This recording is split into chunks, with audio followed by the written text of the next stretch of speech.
పుట్టదది వేరే ఎవరిని బుట్టజేయ దుండదొకరిని తన యందు నుంచుకోదు ఎన్నికకు రాక తానే తానున్నదెప్పుడో కల్పనాతీత యోగాత్మ కేవలాత్మ పుట్టదది వేరే ఎవరిని బుట్టజేయ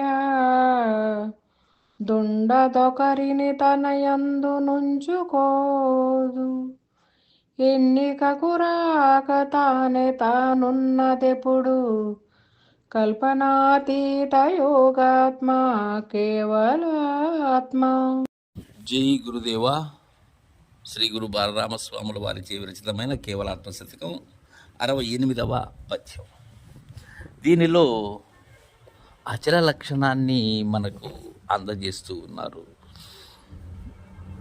ఏంటంటే పుట్టదది వేరే ఎవరిని బుట్టజేయదుండదొకరిని తన యందు నుంచుకోదు. పుట్టుక లక్షణం లేదు. పుట్టుక లక్షణం లేనప్పుడు గిట్టే లక్షణం ఎలా ఉంటుంది? అది పుట్టనిది గిట్టనిది ఇలా అంటుంటాం. కానీ మహనీయులైనటువంటి వారు అంది దాని యొక్క లక్షణాన్ని మనకు తెలియజేశారు. అంటే దాని యొక్క శాశ్వత విధానాన్ని అందజేశారు. మనం ఈ పుట్టుగిట్టుల దగ్గర కాదు ఆలోచించవలసినది. అది మార్పు చెందనటువంటి విధానం దగ్గరికి వెళ్ళగలగాలి. అది పుట్టదు. ఏది పుట్టదు? నీవు పట్టుకో జాలనది పుట్టదు.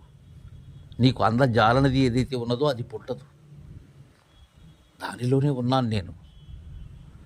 వేరే ఎవరిని పుట్టజేయదు. ఎవరిని కూడా పుట్టించే లక్షణం లేదు. పుట్టే లక్షణమే లేనప్పుడు పుట్టించే లక్షణం ఎక్కడ ఉంటుంది? అయితే అన్నీ కూడా దానిలో ఉన్నవి. అయితే దానిలో ఉన్న విషయము కూడా దానికి తెలియదు. తెలుసుకునే లక్షణం నాకున్నది. దాన్ని తెలుసుకోవాలన్నా నేను తెలుసుకోవలసినదే. అది ఎలాంటిదో తెలుసుకున్న తెలివిని మీరవలసినది. అది నా బాధ్యత. అది యథార్థాన్ని శోధించవలసినది. యథార్థాన్ని శోధించిన మహనీయుల దరి చేరి పొందవలసినటువంటి ధర్మము నాదై ఉన్నది. అది ఎవరిని పుట్టజేయదు. ఉండదొకరిని తన యందు నుంచుకోదు. దాన్ని ఎలా అంటే అది మాటలతో అనరాకున్నాను, కానీ తన యందు ఎవరిని ఉంచుకోదు అంటున్నారు. ఇక్కడ ఒక విషయం ఏంటంటే, సాగరంలో ఏదైనా వ్యర్థము అంటే దానిలో జీవాన్ని కోల్పోయినటువంటివి ఏవి కూడా సాగరం తనలో ఉంచుకోదు, నెట్టేస్తుంది బయటికి. ఇక్కడ పరిపూర్ణములో అది ఎలా వాడారంటే బాలరామ పండితులు ఉంచుకోదు అంటే దీనిలో వస్తున్నవి వెళుతున్నవి ఏవైతే ఉన్నావో, దీనిలో రాకడ పోకడ జరుగుతున్నవి ఏవైతే ఉన్నావో అవి శాశ్వతము కాదు. అది శాశ్వతమే కానీ శాశ్వతమైన దానిలో ఉన్నవి అవి అశాశ్వతములే కానీ శాశ్వతము కాదు.